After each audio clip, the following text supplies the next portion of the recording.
Good evening. We'll call this meeting to order. It's 5:15. Second item on the agenda, does anyone want to make any deletions, additions, or modifications to the agenda? Yeah, I want to add an item, and it's just going to be brief discussion, not discussion, only just informational. So if we entertain putting it before Section 8, I just want to give a brief update on a presentation made by Nina Ward, Supervisor of Elections, last night, and kind of share some information about that so we can keep that in mind for future meetings. Okay, so basically commission meeting debrief, that would become the new item number 4 as an addition. Are there any other requested additions or deletions or modifications? Okay, none heard. Is there a motion to approve? Motion. Is there a second? Second. There's a motion by Mr. Scray, second by Mr. Switzer. Is there any public commentary? None heard. City Manager, you call the roll? Mr. Scray? Yes. Mr. Switzer? Yes. Mr. Tucker? Yes. Mr. Marlar? Yes. Chairman Linford? Yes. So the new item number 4 will be a commission meeting discussion from last night. Moving on to item number 3, approval of the minutes from our last meeting dated 4/21/26. Is there a motion to approve? Motion to approve.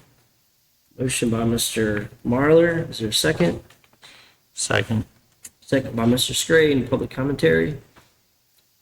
None heard. City Manager, will you call the roll? Mr. Marlar? Yes. Mr. Scray? Yes. Mr. Tucker? Yes. Mr. Switzer? Yes. Chairman Linford? Yes. Moving on to the new item number 4, which is the commission meeting debrief. So over to you, Mr. Scray. Thank you. Okay, so I was at the commission meeting last night for the first, I don't know, maybe hour-ish. City Manager Lightfoot had invited Nina Ward to speak to the commission. She had said she'd spoken to other commissions like Panama City, and she basically presented a pitch, so to speak, for us to consider moving Lynn Haven's elections off of the odd year spring and moving it to fall of even years to coincide with county, state, and federal elections. If you haven't gotten to watch her video, I highly recommend it. It's towards the beginning of last night's commission meeting. I'm not going to spend a lot of time regurgitating everything she said because we can get into that in future meetings. I would encourage you to watch her pitch, though. I talked to her after her pitch as well out in the hallway, got some additional information. She has spoken numerous times with Panama City's Charter Review Committee because they're also considering this.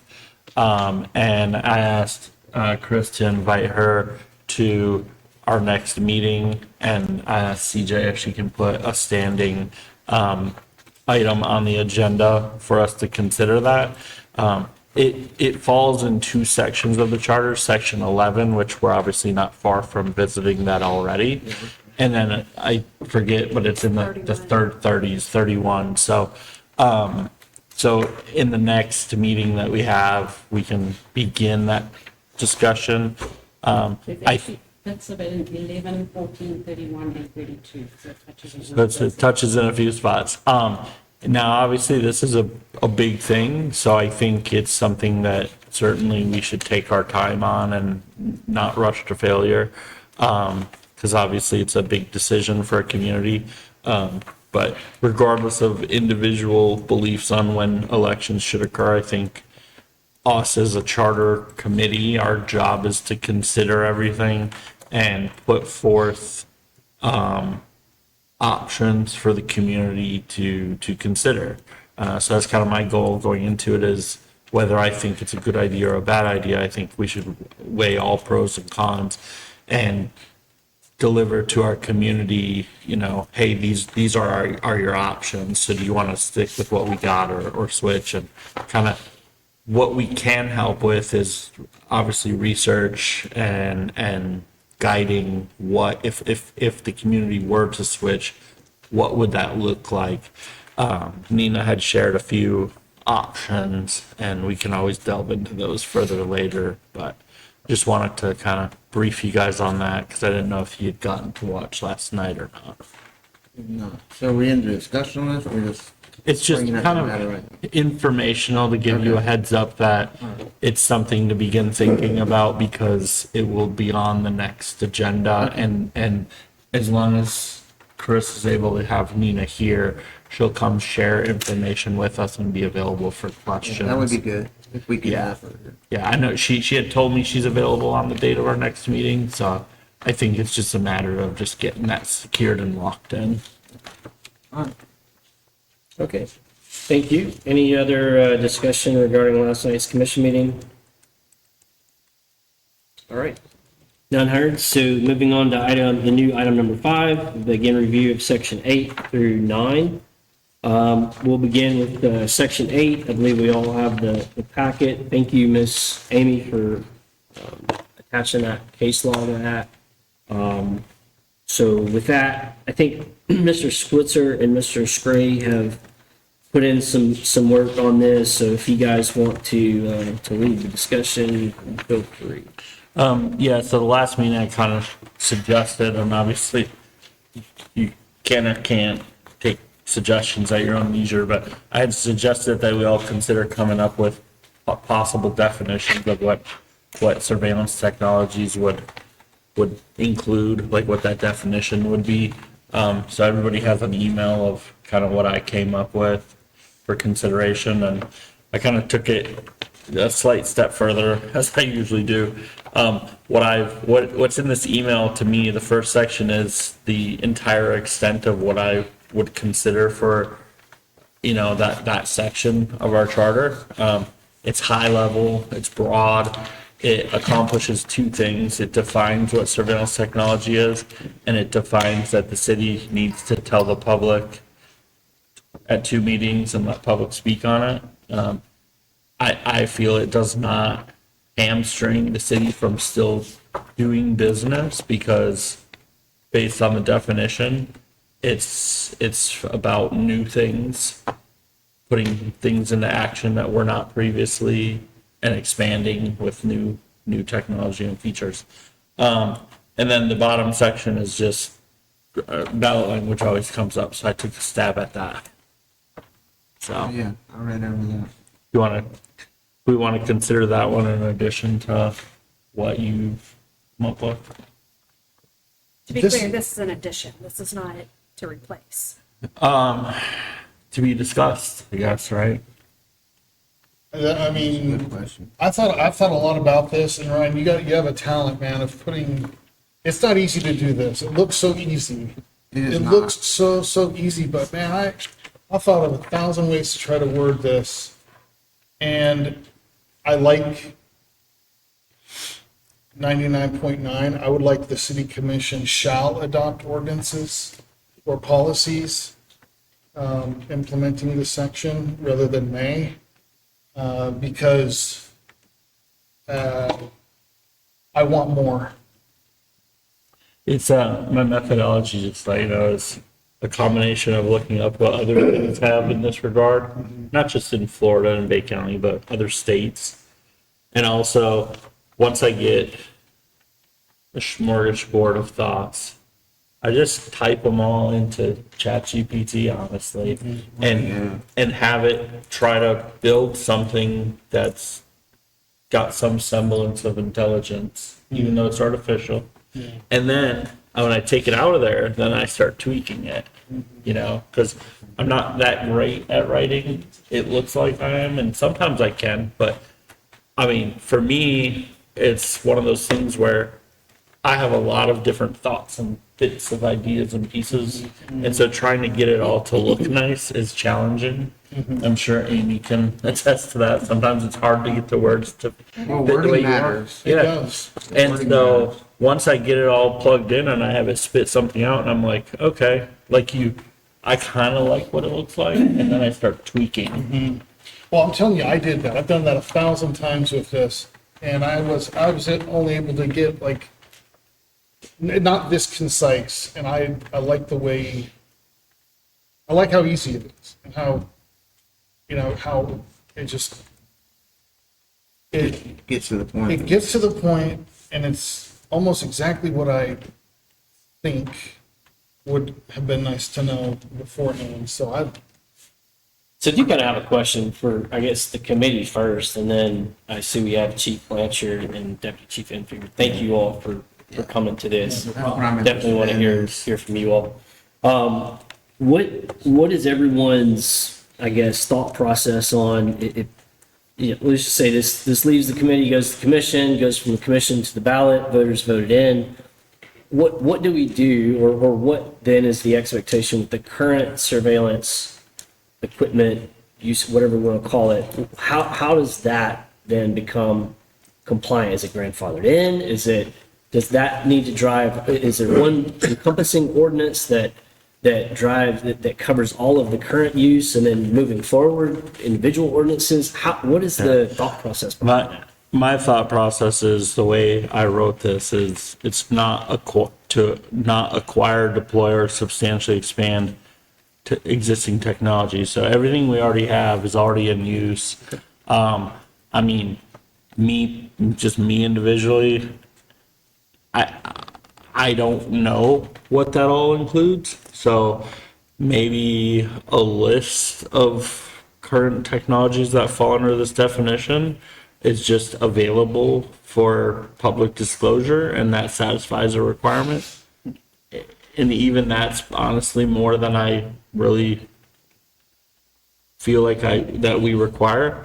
To me, this is more about what's happening going forward, because members of the community have said, hey, we felt like we weren't informed of this happening. And it's like, well, if it's going to be on 2 commission agendas and both of them have public commentary, if you feel like you're not informed, then you're probably just not paying attention and being involved enough to see, at least look at the agendas and see what's coming up. But isn't You it know? somewhat included? I mean, we're looking for guidelines and guardrails, right? Right, and that's, to me, the guardrail is the commission would put public notice at 2 meetings. That would be That's the- future stuff, but I'm saying existing technology would Yeah. kind of tie into that if they did anything with it in the future. Yeah, that's where the substantially expanded, Right. expand. Now, the word substantially is subjective. Very I subjective. don't like. And that's one word that I was gonna bring up with y'all. Of Any, I work in contract law, and there's only so many versions of the thesaurus you can look at before you just come to a point where you're like, I can't come up with a different word that makes me feel any different, because every word I've tried in there in lieu of substantially was not, didn't make me feel any better about it. So what I did, and I'm literally doing right now, is I'm just going substantially definition, and I'm going to Merriam-Webster, and literally it says, in a substantial manner, so as to be substantial. And that's all of these words that I've come up with, that's the same thing. It's just Yeah, subjective. yeah. So to me, I mean, like, if you put the word any in there, then we have to just define any. It's hard because you say there's 4 flock cameras here. That doesn't feel substantial, but there's 160 throughout the county. That to me feels substantial. But if there's 4 and now we go 5, that's how much percentage of an is that increase? substantial? 20% substantial? It is, because if your taxes went up 20%, is that substantial? Miss Amy, I did have a question regarding the case law that, and I should have highlighted it, but I didn't have my highlighter with me, but somewhere within there, it discussed the authority given to police, or police power is rather authorized by the states, or by the state. Did I read that in, because I'm definitely not a case law guy. I don't know if you can tell by the way I talk, but can you clarify that for me? So police power comes from the Constitution. It's the power of the states to regulate themselves. Correct. And it's the city's ability to regulate its citizens. Okay. So it's the ability to pass laws. But but it's not to regulate the police. This is not a question, this is not about, it is not a capital P police department. That's right. This is a little p police power. It is a general police power to regulate. Okay. So my question, I guess, then surrounds, this may sound like a dumb question. Does the commission have the authority to regulate the police department? On municipal statutes. Yes. Did you say that one more time, On sir? municipal statutes, our authority from the state comes from the state. Correct. Our authority on municipal statutes come from the They can't go municipality. beyond that. Okay, so here's where I'm going with this. Let's say that Chief Blanchard wants to acquire, deploy, or expand surveillance technology through whatever. It's the use of a thing or a policy or whatever, all right? The city commission has, according to this, has to hold two meetings. We're saying that it has to be covered by ordinance, or are we alienating the ordinance piece? It doesn't require, this doesn't require an ordinance. This doesn't. The draft in the, here does. This, Well, I was trying to avoid the operational portions, like how the commission carries this out is kind of up to the commission. But the definition in here, I mean, there's a bare minimum requirement, which is public notice and commentary at 2 meetings before it happens. okay, so That's how they go about achieving that, whether it's through ordinance or a policy letter or whatever, is up to them to manage the city in the way that they need to or are allowed to. and I get that, but my curiosity surrounds what is the commission, what action would then occur? Would there be a vote? Would there not be a vote? Because according to this, there would not be a vote. There would be at 2 meetings, we would have open public commentary. The commissioners and mayor would hear from the public and say, thank you for your input, next agenda item. Is that that's the extent of what we're saying? Yes, public transparency is, we have notified you that this is gonna happen. We have heard your concerns and we can move forward. Now, let's say a technology like, I don't know I forget what the example we used last time. It was something, but Buzzkill 101, this new technology that if you're, have a stolen car and it zaps your car and it stops your car. I watched Too Fast, Too Furious recently. That thing, yeah. They have them. They have them. Yeah, I don't know what they're called, but that thing. So we're gonna implement that, and the public is outraged by this, right? Now, the commission has a methodology to deal with this that does not require anything from the charter or a vote. The commission has a person that he reports to, and they can express those concerns, and those concerns can be flowed down, and what happens there is, at that point, it's out of the charter. Like, it's into operational territory. What the commission chooses to do, what the city manager chooses to do, and what the police chief chooses to do in response to that is over there. We're focused on the aspect of, hey, we're just trying, as advocates for our community, we're trying to make sure our community is informed of what's happening. Communication. Hey, you've been informed, you have an opportunity to express your concerns, and that's it. I don't think that's it. I don't feel appropriate taking any further action unless it's required by some other city policy to do so. I mean, again, I'm not trying to go through procurement in the charter. I'm not trying to go through and figure out what police policies are for implementing these technologies or the other city policies. What I'm saying is, at the charter level, you're not going to do this without informing the public and hearing from the public. Everything else is to be decided in existing or future policies, Yeah, and not in the charter.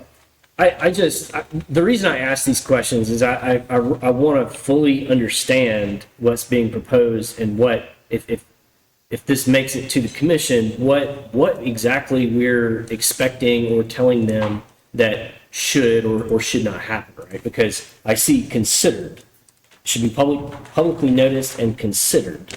So the commission is considering the public comments, but no action. Well, because Is for that what we're example, let's say this, what are they called? The things that would stop the cars. What are they? Grapplers. Grapples? Okay. Grappler. Grapplers. Okay. So if they want to implement grapplers and they go through the process and they hear the community concerns, whatever, and then at some point the commission has to say, hey, based on this, we're either going to allow the purchase of these grapplers or not, but that's a separate process that's not in the charter. The commission, based on the information they've heard, could decide to say no to the purchase of the grapplers As an act. as a separate matter that doesn't need to be talked about in the charter because we already have a procurement policy in But place. if the grapplers cost $2,000, then it would not trigger that process to occur. True. Okay. Mr. Switzer. Thank you. This brings out the conversation which we didn't get in 2000. I don't think that it matters if police have authority to do this or the commission has the authority to tell police what to do, because this isn't about the commission and it's not about the police, it's about the people. The people didn't know what was happening. There are plenty of cities right now where the people are waking up and it's like they're putting so much pressure on municipal government that the commissioners are voting flock out. That's just one example. So this is important because it gets the conversation moving where it didn't get moving, so many years ago. Are there any other comments before we go over and hear from Chief Blanchard and Deputy? Yeah, I a little bit of homework. Called an old friend of mine, the mayor of Hiram, Georgia. He's a retired Philadelphia policeman. So he's been down the road, being a Philadelphia cop, that's not exactly super nuts. But anyway, I asked him, what do you have in your charter regarding flock cameras and technology? And he said, nothing. We have nothing in our charter. I said, why not? So Frank said, well, because the state of Georgia has laws about the usage of the data and things like that, and they're very strong. We don't have that in Florida, unfortunately, but perhaps it'll happen down the road. I just wanted to pass that on, that I did talk to somebody, and he, looking at both sides, police work and being a mayor, they're happy with what they have. We're trying to do the state's work. Yeah, we're trying to. I mean, my goal in this is, number one, first and foremost, an informed citizenry. And if they feel like, hey, I wasn't informed, it's like, well, you're not paying attention. And because we put the methods in place for you to be informed, it's self-inflicted. And number two, if we're public about this, my hope is that people who want to do crime do it somewhere else, not in Lynn Haven. Because if they know that, hey, if you're going to run a stolen car through Lynn Haven, you're probably going to be grappled because we use this technology. Yeah, I just don't think it needs to be in the charters. What doesn't need to be in the charter? Where's that? And The language, perhaps ordinance, but Yeah. communication and transparency is important. My problem with ordinances, and I've said this before, I've said it at commission meetings, is it's the flavor of the day, right? All it takes is for 3 of the people up there to change and they're like, I don't like this, let's get rid of it, right? This, in the charter, it takes more. It takes a referendum to change it. And so what do the people of Lynn Haven deserve? Do they deserve an enduring item in a charter that says, hey, we have the right to be informed of before technology is put in place and used? Or is it depend on political persuasion? That's kind of where I'm at. So you're not going to find a policeman that doesn't like it. They love it. They love it because it's so effective. It is such I'll even say this, it's an amazing technology that you can just blip, you get it right to the car, and you get the bad guy. I love the ends. I don't like the means. I don't like 30-day retention. I like 1-day retention because you still get the bad guy, right? I don't like not knowing, well, let me go that way, but like there are just things that, that's it. I mean, you find you got a mayor and you have a police officer and Flock is out of Atlanta. So Georgia's gonna, I'm not gonna wait until Florida decides, if they decide to do something, to do it. That's years away. And we have an opportunity now to do something, at least get some incremental movement like this to where, like, the commissioners all talk transparency and accountability and then they shy away from it. And this is that. So I like it. So I think, where this conversation started in Section 8, it kind of revolved around Flock, right? And it's morphed, now into a requirement of transparency, which I don't think anyone is against. My question would be, and I'm not speaking for anyone else, my question would be, does the requirement for transparency and the acquisition, deployment, or expanding surveillance technology, does the requirement for transparency belong in Section 8, or does it go in the proposed Citizens Bill of Rights that we discussed that we will address in the future? Again, these are just questions that of where we started with this whole conversation versus where we are now, and looking at it through the lens of, does it still belong in 8, or does it go in the Citizens Bill of Rights? I think it could go in either. What I would say is, as it's written, it's focused on surveillance technology, specifically for law enforcement, public safety, code enforcement, and investigative purposes. So it seems more appropriate for Section 8. We don't know if the Citizens Bill of Rights is going to go anywhere. We don't know if it'll even leave this committee. We don't know what the version, if it does leave this committee, what that looks like. So we always have the opportunity to make this specific and consider more, stuff later. We could also later on, because at this point we're in Section 8, that Citizens Bill of Rights is probably not going to be reviewed for a while. Yeah. So, we could take care of this now, and what we do later could also then change this. Okay. You know? Just a question to see what you guys. What I would like to hear from, and I think you intend to do this, but questions I would have specifically for Chief Blanchard would be, if it passed as written, what are the pros? Because there are going to be pros, there better be. And what are the cons operationally that you're going to be impacted with for this, right?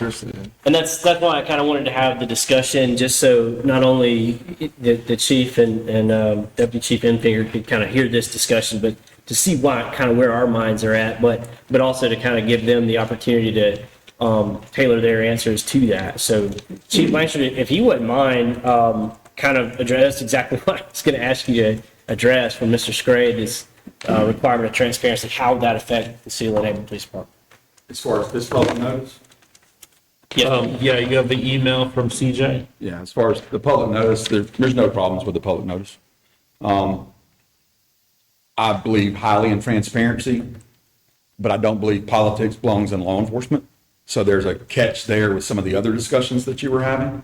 But as far as keeping the public informed as to, we have Flock and all that, it's just like Ryan said, in many cases, that's used as a deterrent. I might not have enough cops to patrol the school zone every single day, but I'm gonna put on Facebook, we've got extra patrols in the school zone because it's slowing people down or moving them or things along that nature. So as far as being transparent, no problems at all. As far as them authorizing us to make certain purchases, no problems at all. The political part of it, that's where you get into a whole different ballgame. And he's right. You do have some communities right now that are demanding Flock be removed, but most of that's on false information. Most of that's on hyperbole. Most of that's on emotion. And now you're taking a tool away from police departments that, in all honesty, 99.9% of the time works effectively. And when it is wrong, it's usually human error. At one time, you had communities that police officers, they didn't want their police officers wearing guns. You wouldn't even consider that nowadays. We live in an era where technology controls everything. It is what it is. I don't like it. I don't like from a federal point of view that every time my tag goes somewhere that potentially the federal government might know where I was during that day.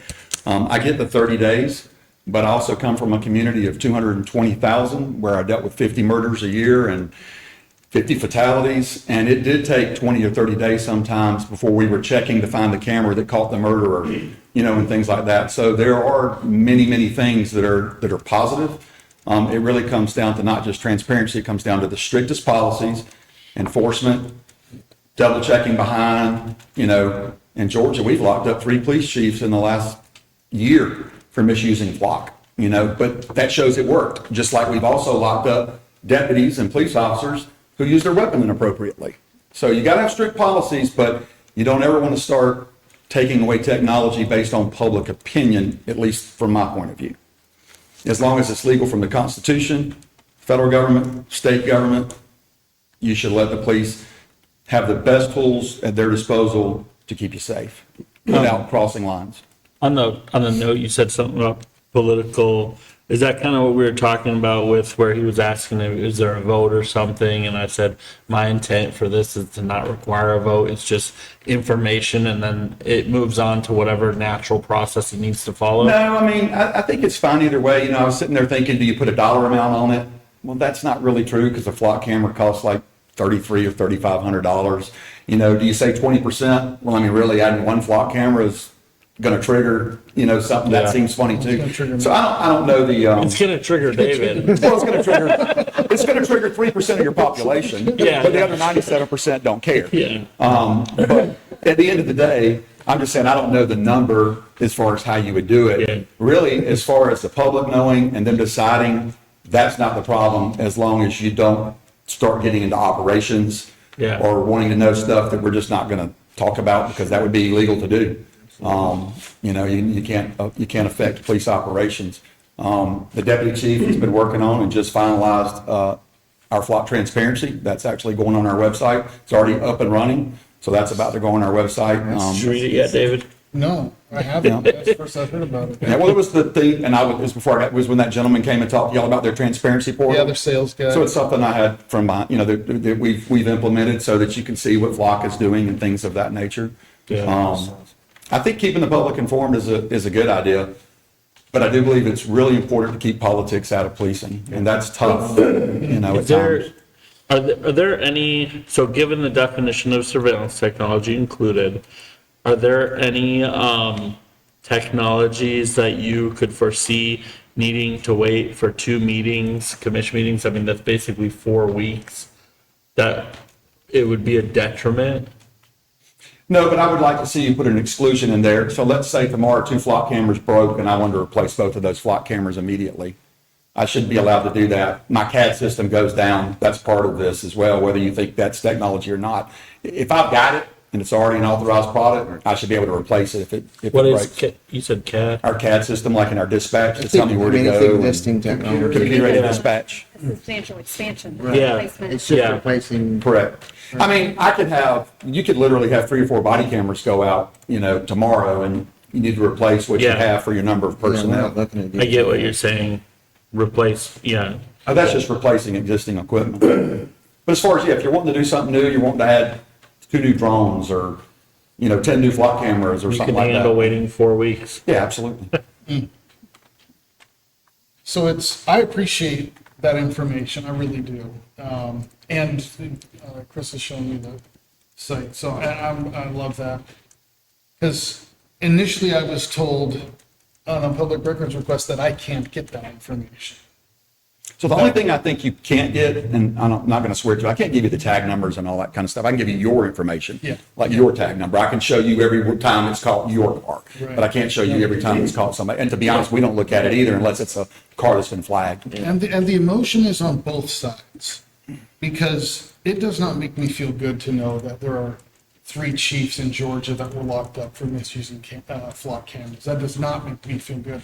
It doesn't make me feel good. One of the commissioners posted that a former police officer in Destin who was making murder plans was was caught via flock, and he had flock data when he was a police officer. So it doesn't make me feel good when it's misused all over the place by people we trust to handle this stuff, and they don't. Police So officers, It's a sieve. yeah. It's a sieve. I don't disagree with you. It doesn't make me feel good either. It makes me feel good that cops are the ones that locked up the cops that did wrong, because I appreciate that. It also is a reminder that it's less than 1% of the time. You know, you don't do away with the guns. We've had, how many police officers locked up for misusing their weapon in the last year? We're not doing away with our guns. Yeah. So, you know, we just have to think of it in the grand scheme of things. The fact that we've caught X number of murderers, X number of kidnappers, X number of this, X number of that. And when you do look at the times where Flock has done wrong, it wasn't Flock. It was Flock got the tag wrong and alerted the officer, but the officer didn't do his due diligence and make sure that it was a 0 instead of an O, or that there was dirt on the tag. So the officer is at fault. And he could have made, and it does happen, by the way, he could have made that same mistake when he's sitting behind your car at the tag, and he just runs it because he has a reasonable suspicion. He doesn't have to have any reason. He could just run your tag through GCIC. If he puts in a number wrong, you could instantly be a murder suspect. So it really just comes back to humans doing things wrong. Unfortunately, there's I mean, you know, people talk about cops, we kill about 1,000 people a year. Doctors kill 220,000. We have to have a high school degree, they have to have 12 years of college after and medical school. So in the grand scheme of things, we just gotta, it's important to have control over it, it's important to have policies, it's important to be transparent, but it's also just as important to understand all the great things that it does. And so long as it's legal by the Constitution and the state, you don't want to in my opinion, you don't want to hamstring your police officers. And you feel like this does? I don't. Okay. I don't see any problem with it at all. It doesn't make me feel better that there's internal guardrails when it's misused like that. So it feels like, I get you. yeah, Yeah, you know, I it's mean- like, what guardrails are there if it's being used like that, misused? Unfortunately, It's that's like- every aspect of life. So a guardrail would be something such as you see that the same tag number has been run and it'll flag for an administrator to look at. The same tag number's been run by an officer 3 times. And then you look and you find out what's going on. Is that his ex-girlfriend? Okay, you just found, it's the same thing with GCIC. He didn't have to use Flock to do that. He could run it through, or excuse me, in Florida, it's FCIC. You know, he could run it through the Florida database. I mean, cops have tremendous power. Yeah. There's no question about it. And they can use that power for good or they can use that power for bad, just like judges and lawyers and everything else. So we have to have strict policies in place. And I go back to the gun all the time because you talk about power. I mean, that's the power right there. And that's something you're never going to take away from police officers in America. Nobody would vote for that. Nobody that is in their right mind would vote that. So it goes to say, in an era in 2026 where everybody, including all criminals, are using technology, we've got to have the same tools. But you're 100% correct. We got to have the strict policies. But think of it like this. Do you really want us to come to you and say, hey, everything's fine, none of our people have done anything wrong? Or do you want us to come to you and say, we're checking every week, and yeah, we did fire this person, and we did lock this one up, and we did do, it's a catch-22, you know, but I'd rather know that they got locked up. That's just me. I want bad cops locked up. So, While you guys were talking, I added a sentence that would say, replacement of existing resources determined to be no longer serviceable are not considered an expansion per this section. That's kind of what you were asking for? yeah. Okay. So for example, if a body cam is determined, I don't know, he tripped and fell on a rock and it broke, right? So that's no longer serviceable. So you're taking that out and sending that to be replaced. Now, if it's something that could be repaired, and then it would, so it's still serviceable, it just needs to be repaired, and then once it's repaired, it's still in service. Yeah, that wouldn't even trigger. Yeah, it's meant to be stuff that's leaving inventory. Right. So, for example, we have a drone.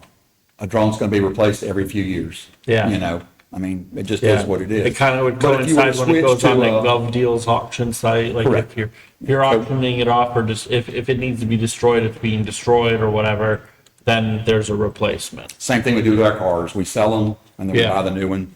using the balance fund. Okay. I have a question. I mean, let's say you have, 26 authorizations for police officers within the department. I'm just throwing that number out there. So you have 26 body cams, right? You got one for each officer. I'm sure you probably have more, probably some backups, but let's say that, you get two new authorizations to hire two new officers, which you would need to purchase two body cams. Right, but you would know that, so if you're gonna get authorizations for new employees, Okay. that would be in a whole new budget session for the next Okay. year. You'd have months to plan for Okay. that. And that's a very simple, Yep. I just want to make sure, are there any other things like that could happen that you'd be like, oh, sorry, Officer Sally, but you're going to have to walk around for 4 weeks with no body cam until we hear, 2 meetings. So I'll give you a good example. So we didn't have redaction software for our body cameras, and we get hit with open records requests constantly. And I mean, literally, it's taken probably 1.5 employees every day of just doing open records requests, in addition to what we need for the court system. So the courts need to have the cameras as well. So we needed new redaction software. Well, under our current process, we got it in about 30 days. Under this, it would probably take about 60 days. It's still not great, because it's AI redaction software. It'll look through the video and it'll remove kids and it'll, do the certain things that you have to do, that you have to redact by law before you send it out. But 30 days generally for us isn't going to be anything that can't wait. Are there any other questions for Chief Blanchard from anybody on the committee? No, I sent an updated copy via email. I don't know if you get your emails at mid-meeting or not, CJ, with that sentence included. Now, the final sentence, I have a different version. The city commission may adopt ordinance or policies necessary to implement the section. I think it can be removed because that's an inherent authority that they have just in general. So that last sentence can just be removed entirely, right? Yep, I would agree with that. Because they don't have to restate that they have an authority they already have. Okay. Agreed. Sorry, which one? The city commission may adopt, I would want to just delete that entire sentence. Let me, Yes, sir. Chief, do you hear anything, I know you came from Georgia and you know what that law is. Do you hear anything in Florida, they didn't go anywhere with legislation this year? Are you hearing anything through the grapevine that there's something coming up in Florida? No, but we do have stuff through our Florida accreditation. So there are policies and procedures in place through our Florida accreditation.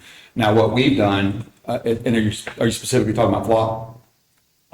Yeah, Florida. Okay, so specifically with Flock, what we did was basically take, Flock's got about 6 different types of policies, and then some places have no policies.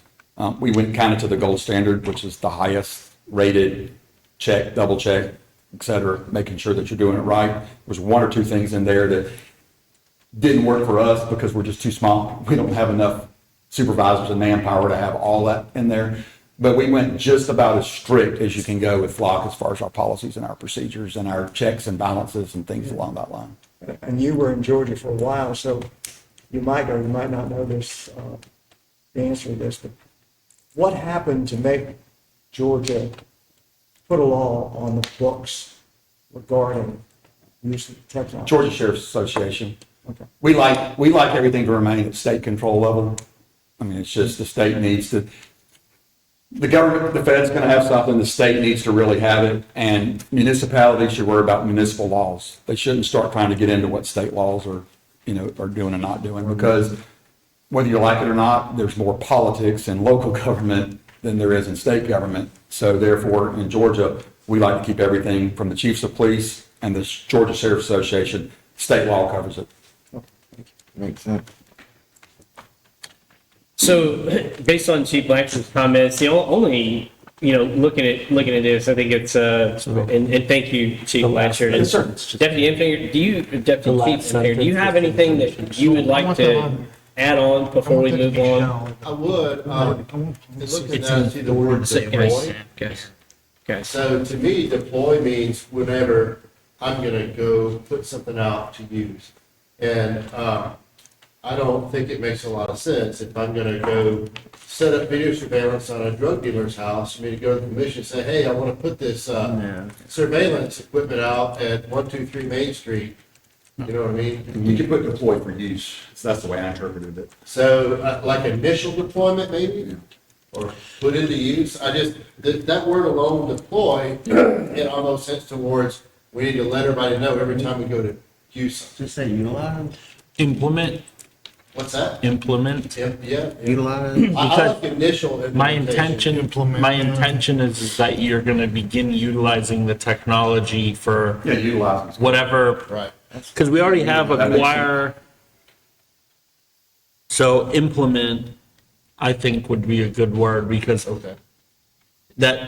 I mean, to put a plan, policy, or system into effect. Yeah. You're putting a new technology into effect, so, yeah. Difference between implement and utilize. That was a good catch. Thank you, Deputy Chief, and that is a great point. I personally think just the word acquire would achieve the intended effect. Because, I mean, you could say, okay, well, what if Bay County donated Lynn Haven Police Department with surveillance? Well, they're still acquiring that. They're not purchasing it, they're acquiring, right? So, from what I hear, and I'm not going to put any words in anyone's mouth. I just didn't want it to be sounds- procurement Yeah. focused. It sounds like that before the Lynn Haven Police Department takes on some sort of new surveillance technology, it has to be heard for public commentary at 2 meetings. Is that what we're saying? Say it again.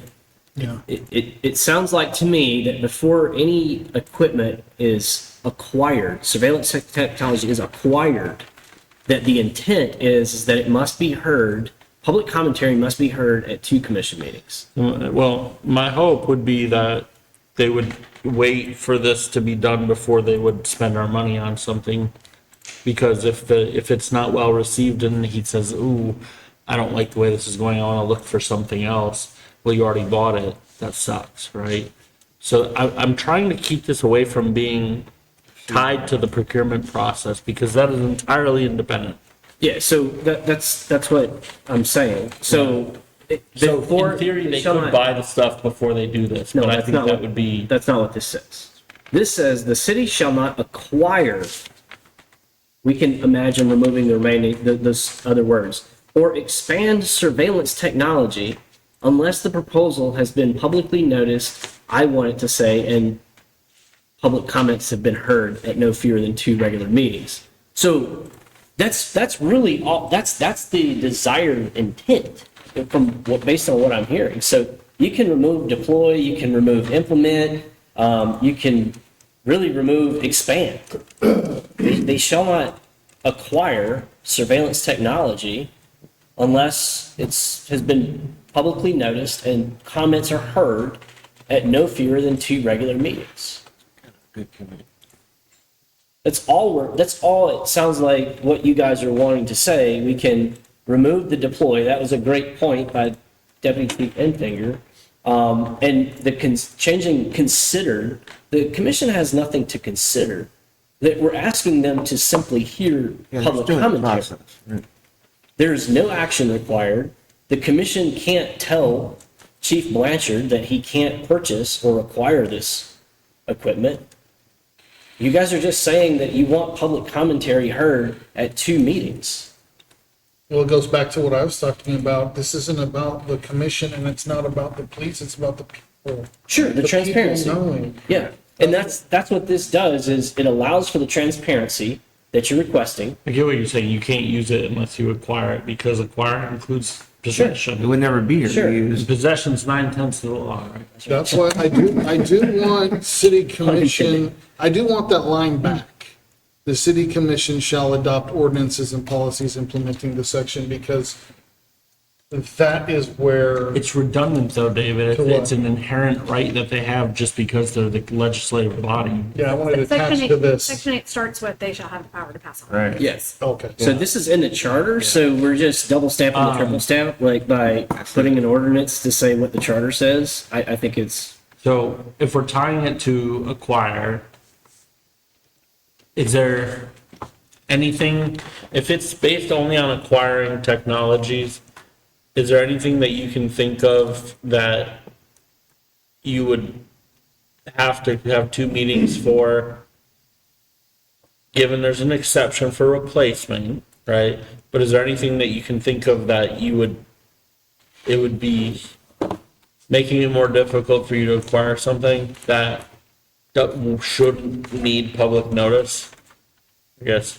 I was trying to avoid it being tied to procurement, only but it thing would be seems you like might that's the wanna- easiest way. You might want to put an exception in there under, and I forget what we call it when we're in a state of emergency. Let's say I need to get 4 drones right away because I'm looking for people and how, that kind of stuff. You might want to put, except for temporary use during state of emergency. Right. That's the only thing I can think of. But as far as our normal day-to-day operations, another 30 days isn't going to hurt us. Okay, We so, have that in other areas of the charter, so. and on that, I would just tie that to a certain number of days after that the public needs to be notified. Like, But do we need to?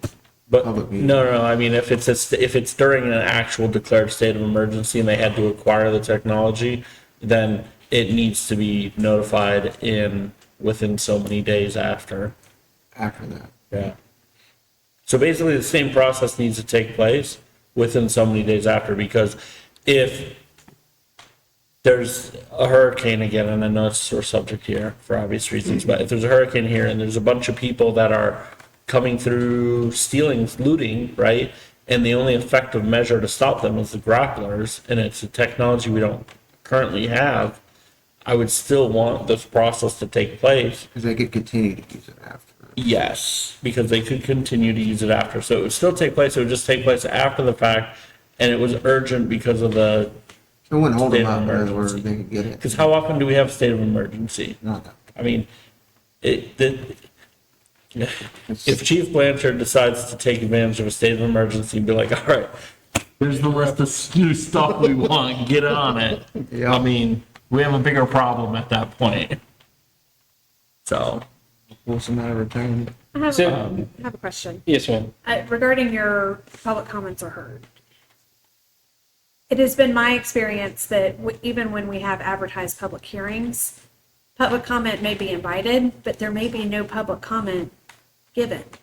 Is it sufficient that public comment is invited, or alternatively, that public hearings are advertised? the opportunity is presented is my intent. Yes, the intent is that the public has the opportunity to comment on the acquisition of Nobody makes surveillance anything. technology through two But meetings. the way this is written, if Yes. public Somebody has to public say comments are something. heard and nobody says anything. Yeah. I mean, we're gonna have plants in the audience and we're gonna Well, move. that's why you say none heard. So, I mean, it's, yeah, Any public commentary? None heard. that's it.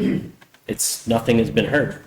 Okay. The opportunity exists. I don't I care. think It's changing a it to plan, invited words, is whatever. fine. Hey, that's what the attorneys I'm here for. careful in my orders for some of the quasi judicial hearings to say that public comment was invited but not heard. Okay. Yes. Okay. No, Because that's- that matters. Sure, It yeah, does. absolutely. Words matter. Yes, ma'am. If you're removing the word expansion in the first sentence, do you want to replace Do you expansion need the with extra line? considered an acquisition per the section in the second sentence, if it's no longer serviceable? So I think Yes, because that is exactly what we just did. placement of existing resources determined to be no longer serviceable are not, we kind of like need to say that this paragraph does not apply to replacement of existing resources. And leave it at that. I don't know New, how that. if you put the word new between acquire and surveillance, does that satisfy what we're trying to do? The city shall not acquire new surveillance technology.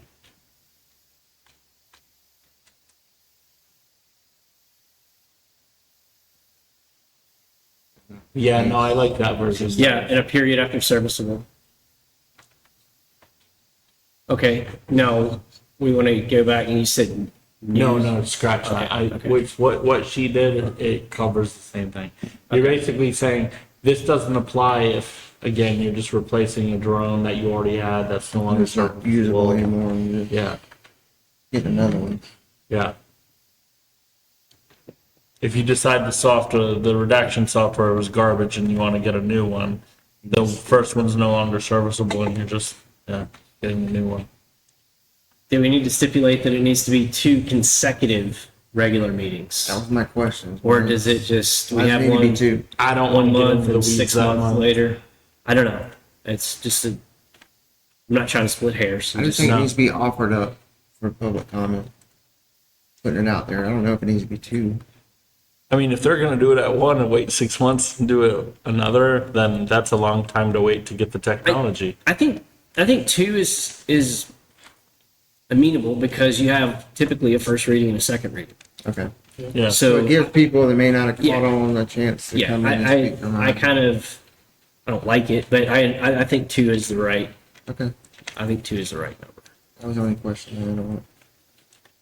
Are there any, I mean, you guys have seen what we got on the screen. Are there any other comments or before we go, or before we kind of quote unquote finalize this, and before we finalize this, I would like to go back to Chief Blanchard and Deputy Chief Enfinger for any comments based on changes that we've made.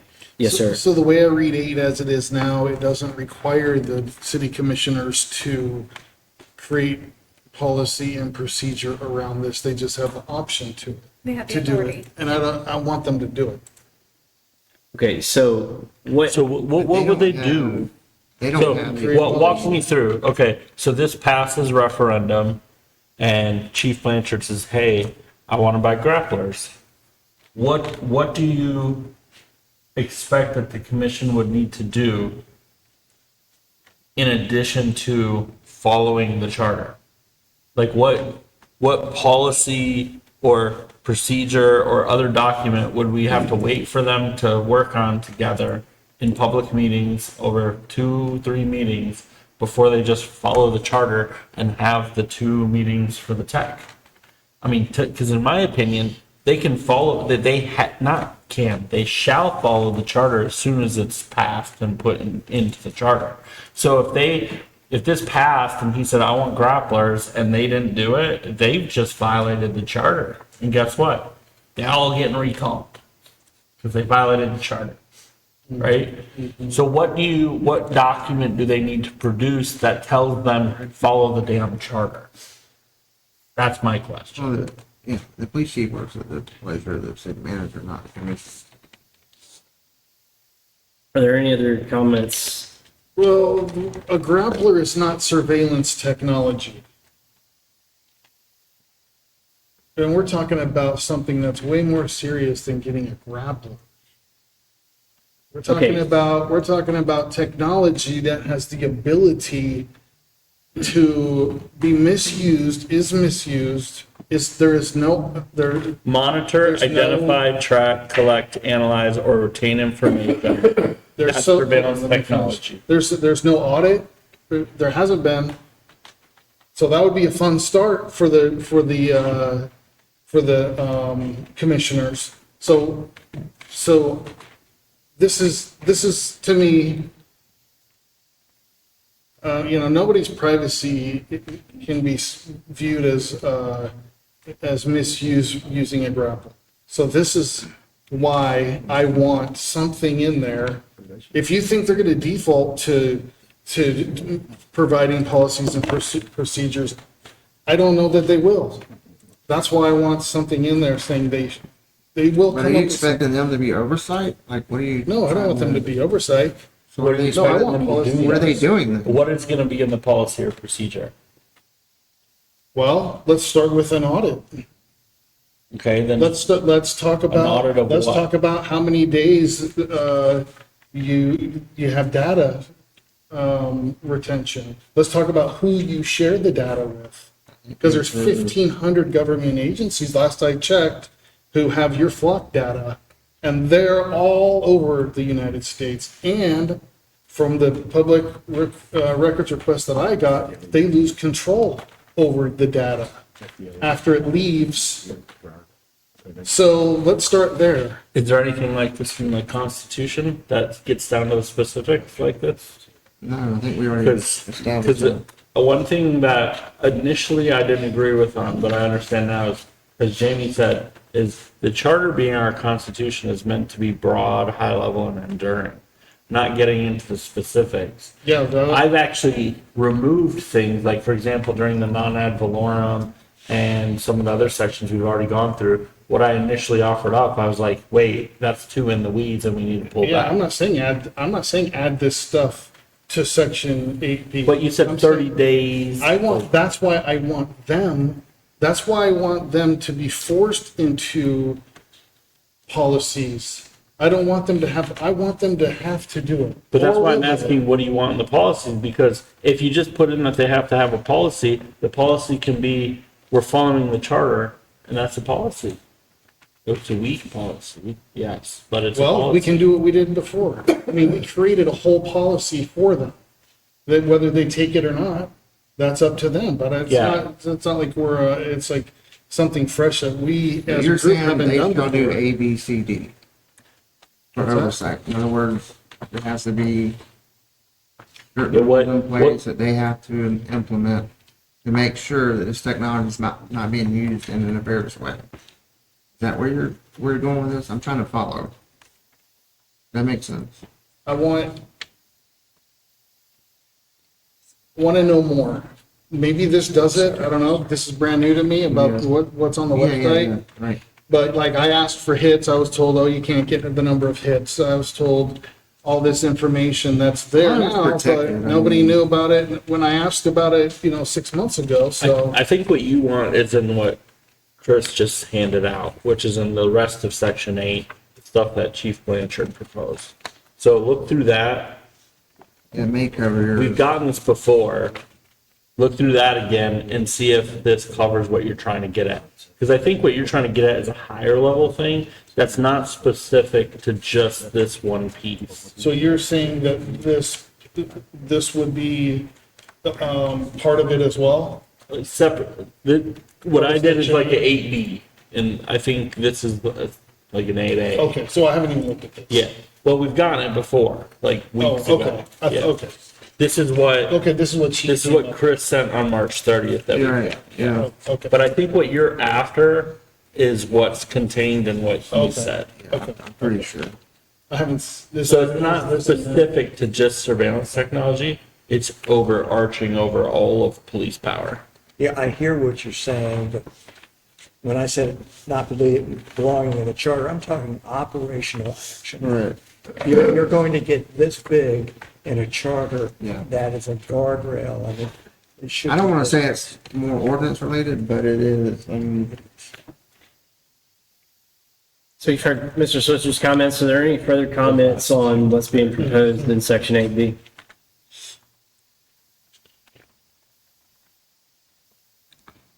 All right, there's none heard. Before we move on to ask for a motion on the verbiage currently in section 8B, I know that you just mentioned what Chief Blanchard sent, and thank you, sir, for sending that. I appreciate that.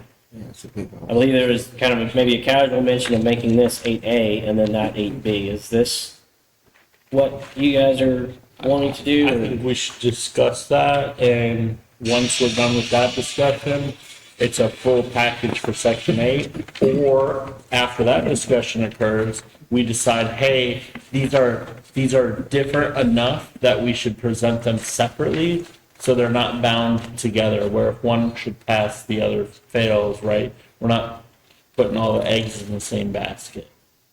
So I would be okay with just basically tabling 8B until we finish this discussion, and then we could review and possibly vote on it as one or even 2 items later.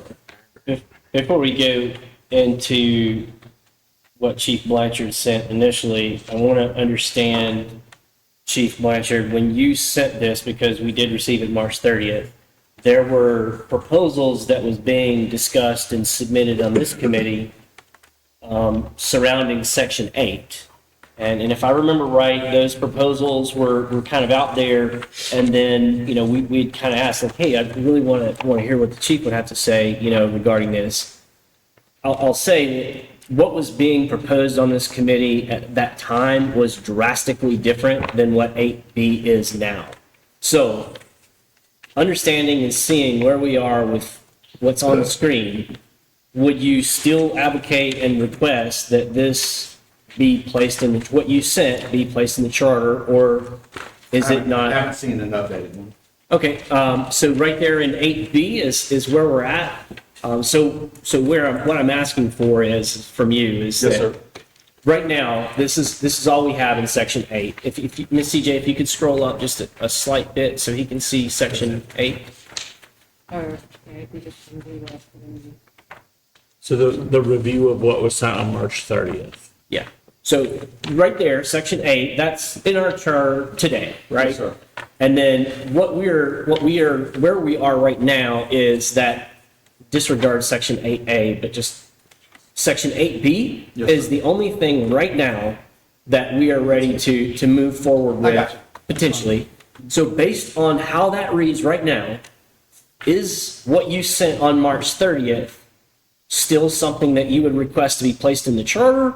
Or was what you sent on March 30th because of where we were at in our discussions surrounding that time? What I said on March 30th was because what I was reading that was sent to me seemed to cross a little bit too far into politics and policing.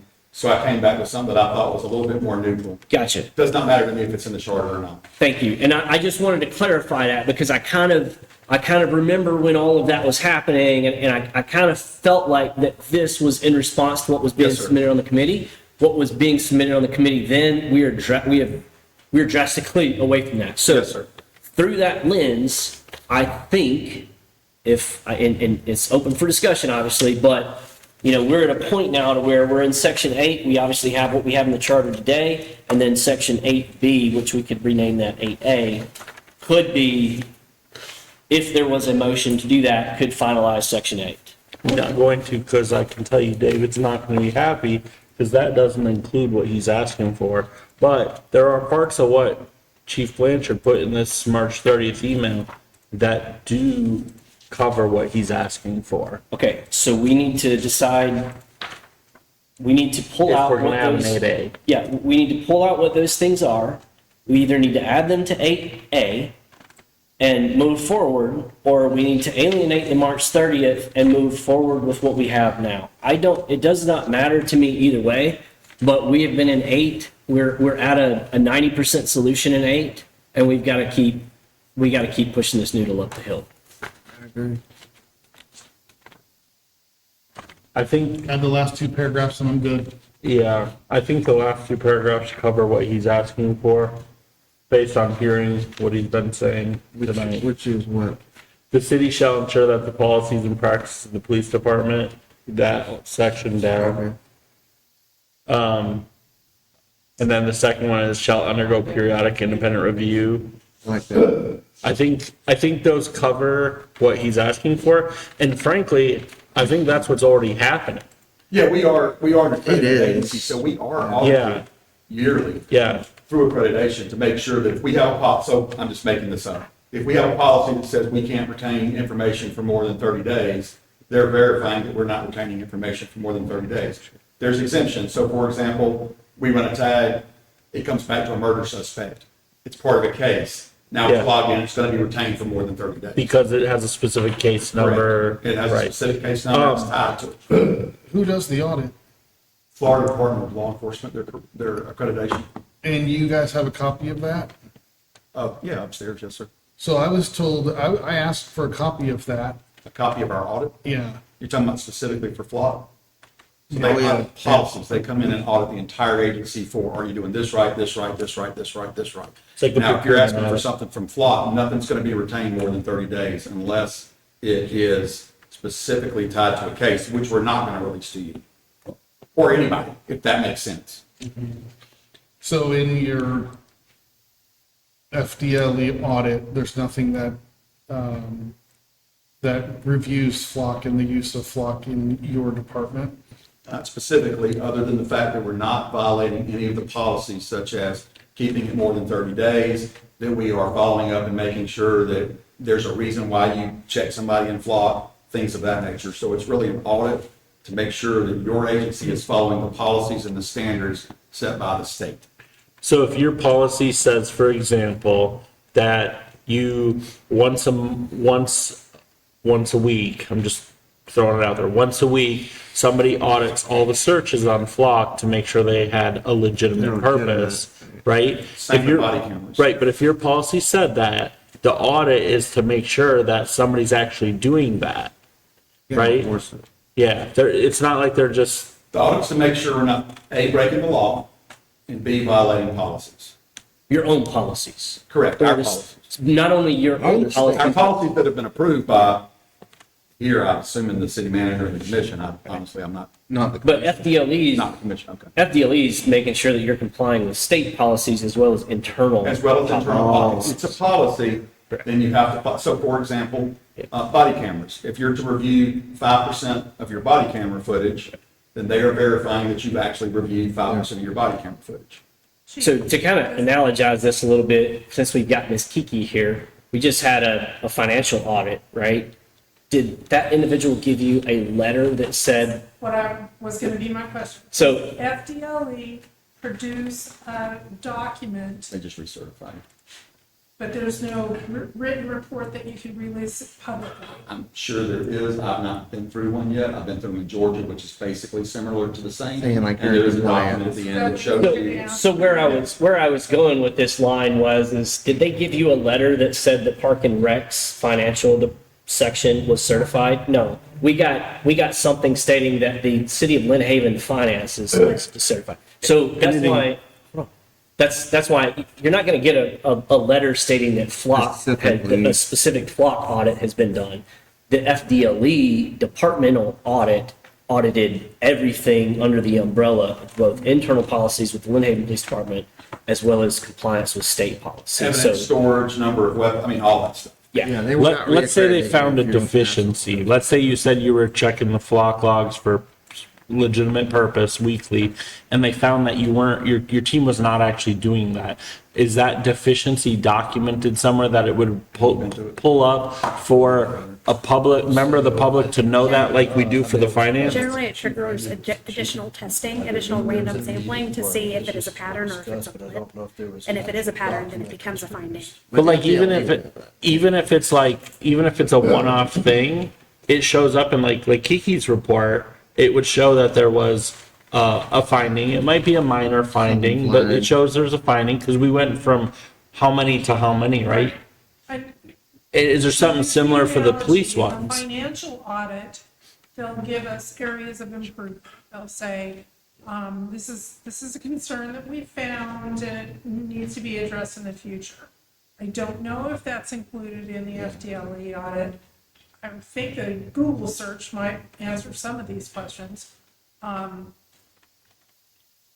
She said, like, Dane Cook, go Google it.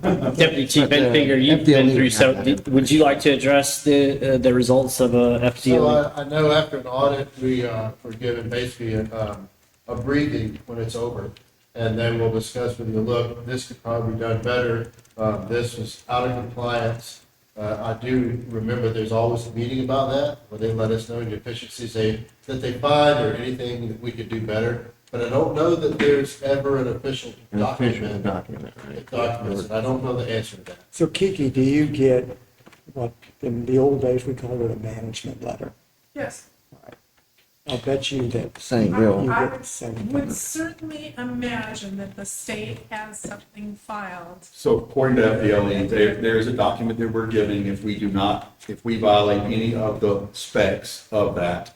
And in certain ones, they would be automatic hold, and in certain ones, they would be, this is a minor, get corrected. So yeah. So I'm it's fine with that. basically, it's a by exception, negative findings only report. Sir, It's by exception, negative findings only. Yes. If they don't find anything, then There's you just nothing get to your your good. certificate. But if they find that, hey, in a 52-week period, you guys actually only checked that log 14 times, that's going to show up on a written report. not only does it show up on a report, it could actually revoke your certification. Okay. So it's different in Panama City. Because they do an audit. And it's, they found multiple instances of flock being misused. So I would ask, they It's a say, negative finding. in compliance, this is from the city of Panama City Police. In compliance with department policy, an end-of-year audit on the ALPR system was conducted to ensure authorized access, appropriate usage, and compliance with agency policy. I won't bore you with any more on procedure, but But if you're asking want for that. specific policy for flock, We've already set that to the city manager of what the direction we're looking at heading, which is one of the strictest ones. And yes, that would require audits that are shown to the public. But on top of that, we just made mostly everything except the tag numbers available to the public. So you can audit it yourself anytime. I mean, anybody can audit it to an But extent. we can't see, we don't know if it was misused. But this is from the chief of police in Panama City, Mark Smith, and it's a memorandum. So that would be like if Chief Blanchard did an internal audit of the last 52 weeks worth of those checks and said, hey, this is what we found. It'd be like if you voluntarily produced a memorandum to say, hey, we checked our Well, flock it's not data. voluntary, it's according to According to their That's policy. what that is, Brian. Isn't that a memo from Major Chris Nichol to the chief? Saying, look, I followed our policy, Yeah. did the yearly, yeah, so we don't have. So if your policy for required actual- something like for that. auditing flock, or for auditing a lot of our other data information systems, but there's, for example, we do have a policy where once a year, I have to show, basically a demographic report. So I've got to show from all of our traffic stops, how many from each race, how many were male, how many were female, what the reason for the stop was. So it's basically, I'm having to prove, and I compare that to the demographics of our city and the surrounding area to prove that we're not targeting a particular race or particular sex or, stuff like that, to show that we're unbiased. So I've got to do that yearly. I submit that report yearly and type a memo to the chief to accompany it. So that's kind of similar to what he's doing, but his is about the license plate readers. Is that a departmental policy or is that a It state is, requirement? it's a departmental policy. I would love that to be a part of it. But, I mean, to be frank, Yeah, this like I is said, operational at we've this written a policy point. for flock, and we're doing one for body cameras, that includes audits and things of that nature. As far as, you said, you're not told if an officer misused flock. So it's either gonna be one of two things. Either the police department covers it up, or you'll know about it because they're fired and arrested. It's literally if you're misusing FCIT, if you're misusing NCIP, that's an arrestable offense. Understood. Yeah, this one, they said there were minor offenses where they put in a search, but they didn't, and a reason, but they didn't put in a case number. Yeah. So it's kind of like a ticky-tack thing. And as long as you look back and you see there was a case, they just failed to, and sometimes you have computer issues, the computers go down in the car. I'm not trying to make excuses No, for yeah, it, yeah. but some stuff does happen. So you want the last two as 8A? So if we could take a 5-minute restroom Okay. recess and then we'll pick back up in 5 minutes from now and get with the administrative portion. Thank you. Y'all need anything else from us? Don't you gotta do the? No, sir, I don't believe so. Yeah, you've been very helpful. Sir, thank you. Thank you. Anytime, appreciate all y'all are doing. Good night. We'll explain. Thank you.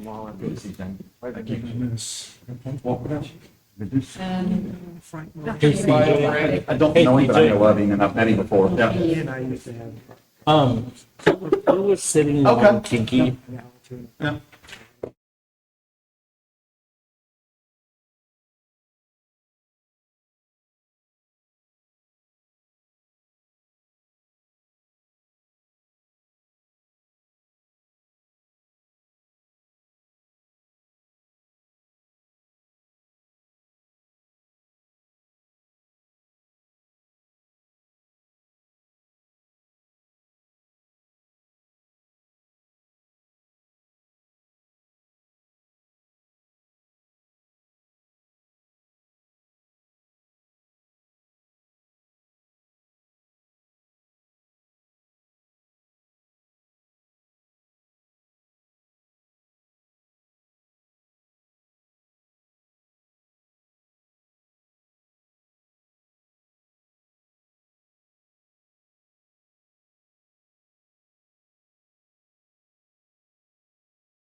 last 4 or 5 years. I don't remember. North or south of Tinker? All right, sounds like we got everybody back. So before we left off, I think kind of the general consensus was the last two paragraphs from what Chief Blanchard sent were going to be put into section 8 there, and Ms. CJ has typed up that, so thank you so much. So with that, if we could review what's on the screen for section 8, we're not calling it 8A, are we, Ms. CJ, because there's no B, or? You can make your first existing paragraph A and make this B if you want. Okay, could we do that just I for, think- Make it, that would be 8B. Or is it 8? Nah, I want my thing to be separate because it's very focused versus what this is. This is a lot higher level. Is that what you're trying to do? No, well, she put the two paragraphs like you guys requested from Chief Blanchard's email.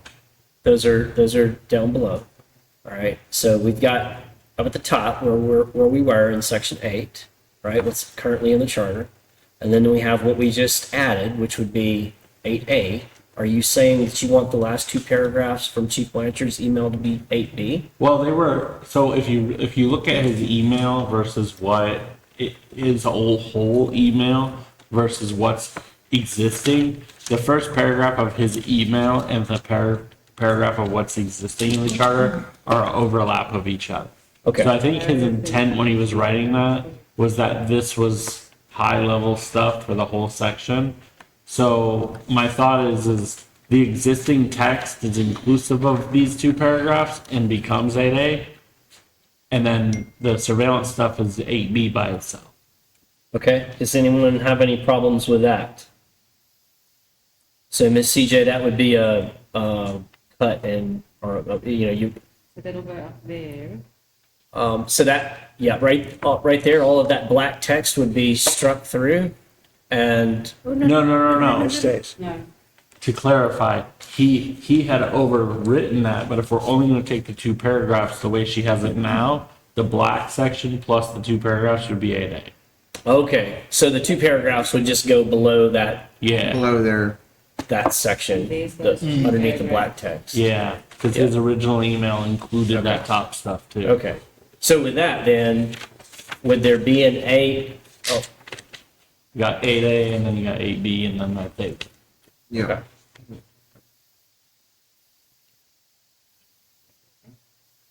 Yes.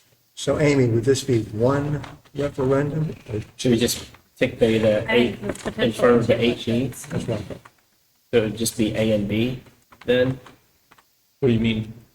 She has A right there. Oh, I got right? what you mean. So scroll down, instead of saying 8B, it would just be B. Yeah, you just take the 8 off of that. Yeah. There we Yep. go. Adding on to that question, which one would need to be approved in order for the other one to even be looked at?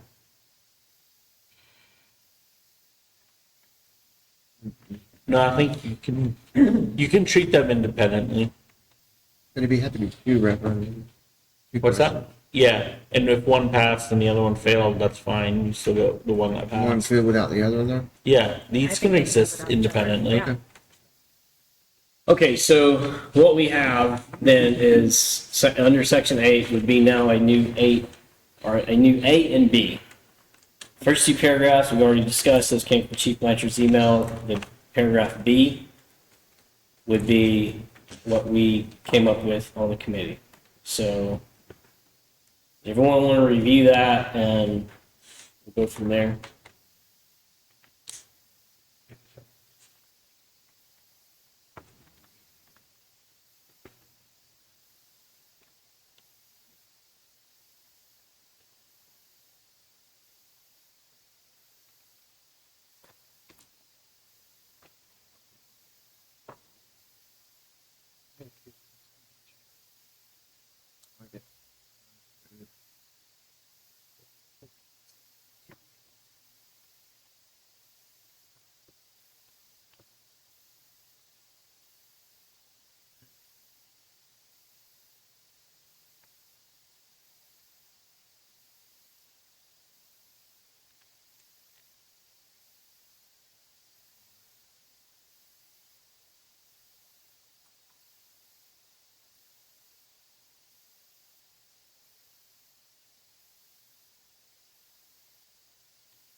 everyone finished reviewing it?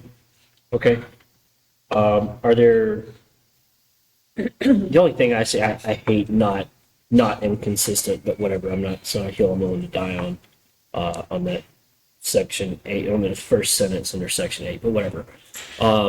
So it talks about really the Constitution and laws of the United States, and then that next paragraph, the city shall ensure that the policies and practice of the police department are consistent with applicable state requirements. So it kind of sounds like we're addressing the the Constitution at the federal level, and then we're addressing it at the state level. Is everybody okay with the way that reads?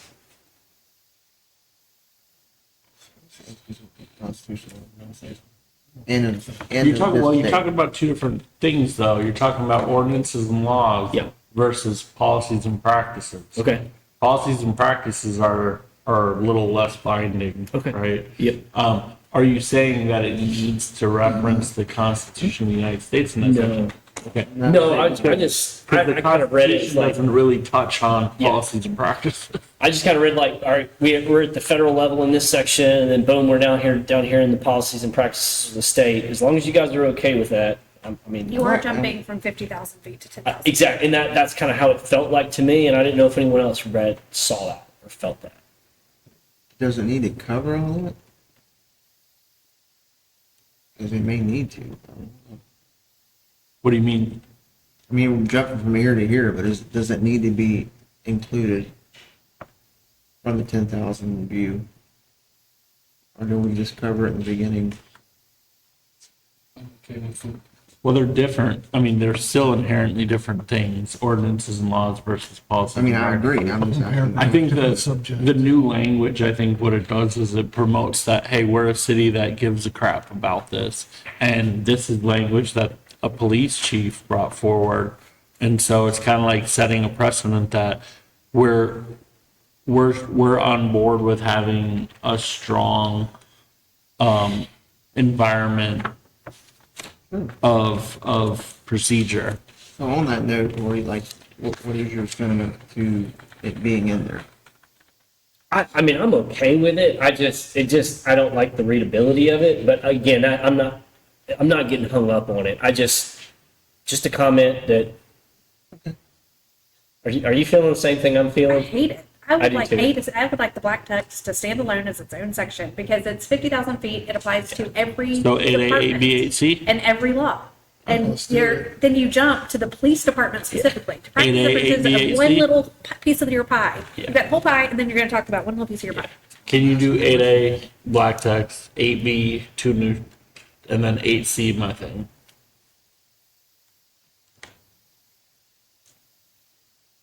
B, and then C yours. Yeah. So, That way, 3 independent things. That organizationally makes me feel so much better. it's organizational for you. It's OCD, I guess, for me. But yes, thank you. I was asking the question. It doesn't bother me to be that way.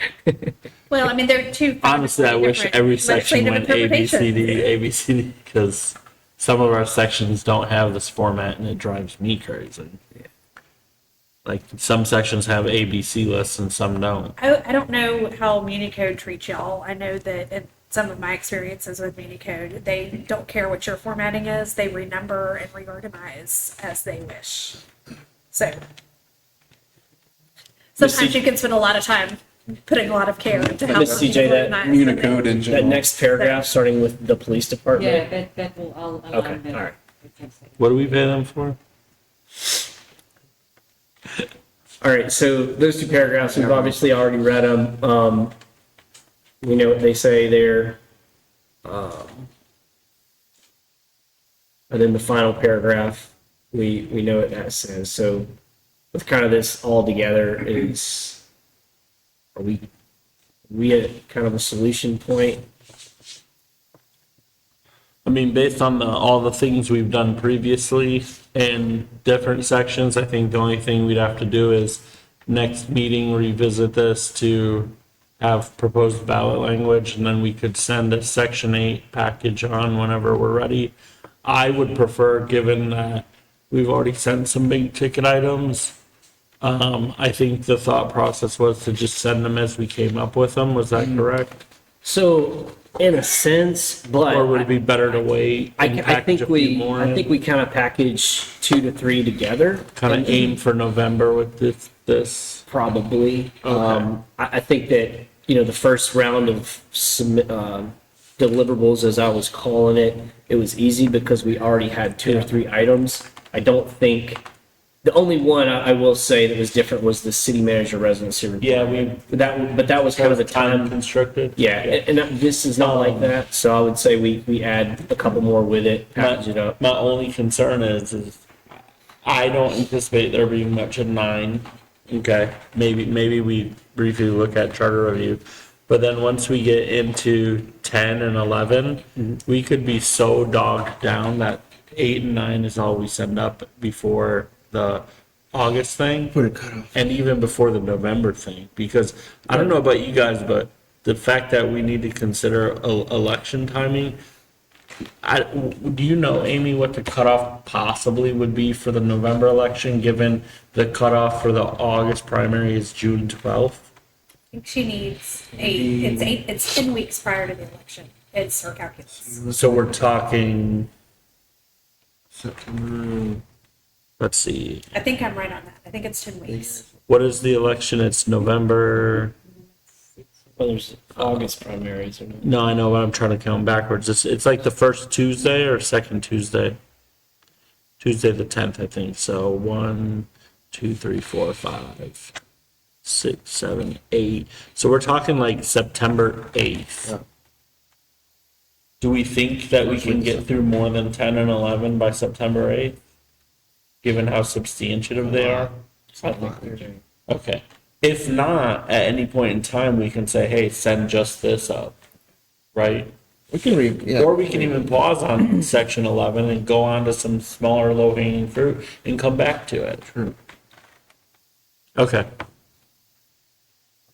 Well, So we have an opportunity here for a motion, a second, a potential vote on this, and then finalizing and then that would give Miss Amy time to provide draft ballot language for the next meeting to associate with this.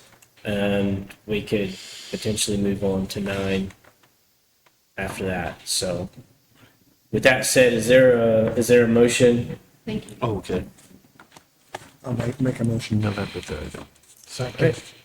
There's a motion by Mr. Tucker. I'm sorry, Mr. Switzer. Did you say second? Oh, He said second. Second.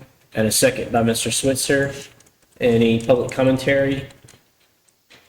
None heard. City manager, will you call the roll? Mr. Tucker? Yes. Mr. Switzer? Yes. Mr. Marber?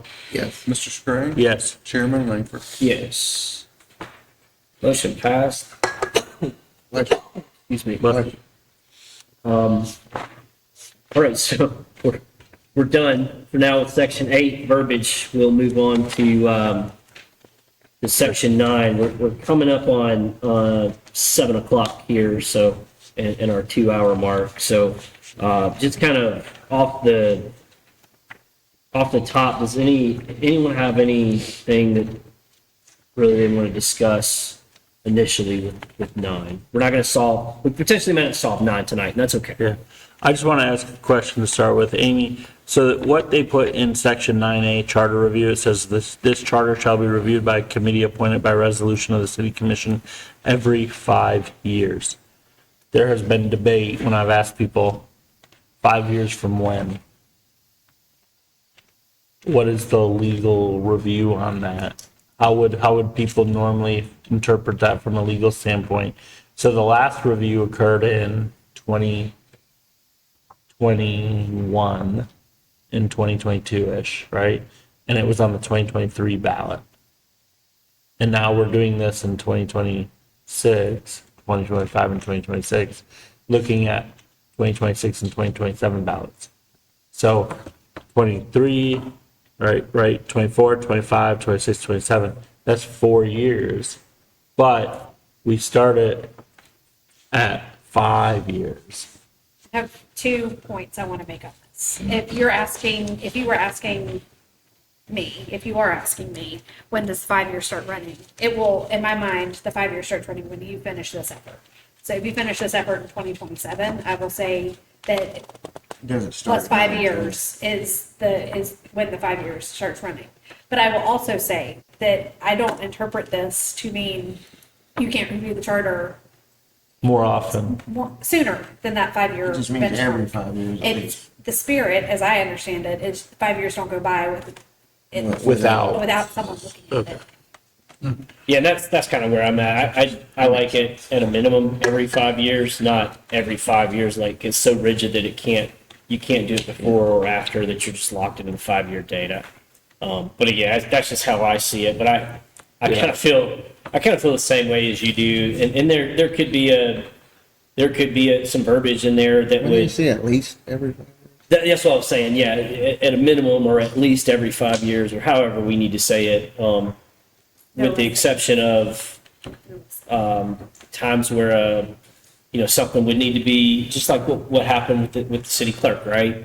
Even though we were inside of the 5 year normal battle rhythm, if you will, there was a need to conduct a charter review. The commission stood up the committee or whatever after a vote, obviously. So some level of verbiage in there that gives the commission the flexibility that if something does come up prior to that 5 year review, they feel it's important enough that they could drive. So just adding either at least or no less than, something like that. Sounds more legal. But yeah. Other question I had was, it says in here in this working copy that I have, it says, note Amy will research for the committee about section 9. I'm not sure what I was. What were you researching But again? I am happy to give you a history of this section if you'd like it. I'll teacher it up. It'll only take 2 minutes. Okay. So in 1951, when the city was first established, the Rule and Dillon's case applied. And what essentially that means, in 1951, the city could only do what it was expressly authorized by statute to do. So in other words, it was prohibited unless it was allowed by statute.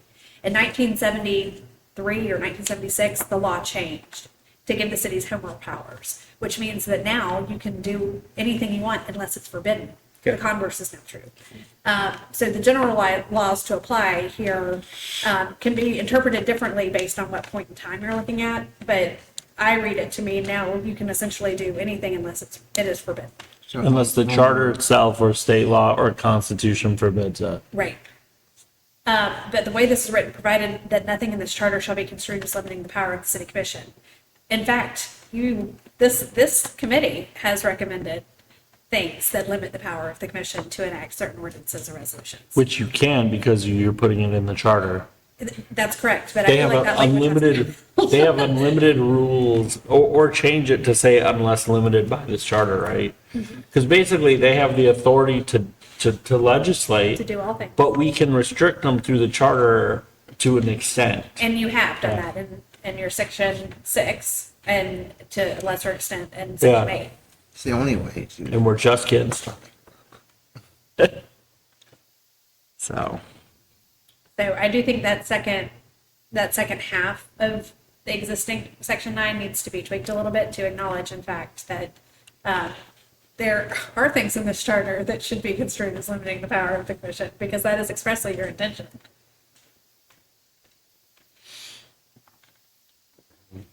No, that provides some context, and probably in the way why this is written. So under state law, it's allowed unless it's forbidden. One step further, it's allowed unless you forbid it. And that's part of the exercise I feel like we've been having through 6, 7, and 8. Where do you want to tie their hands and say, no, you can't do this? I mean, what Miss CJ has highlighted there, would you agree that if that was removed, that would clean that up? Yes, I do.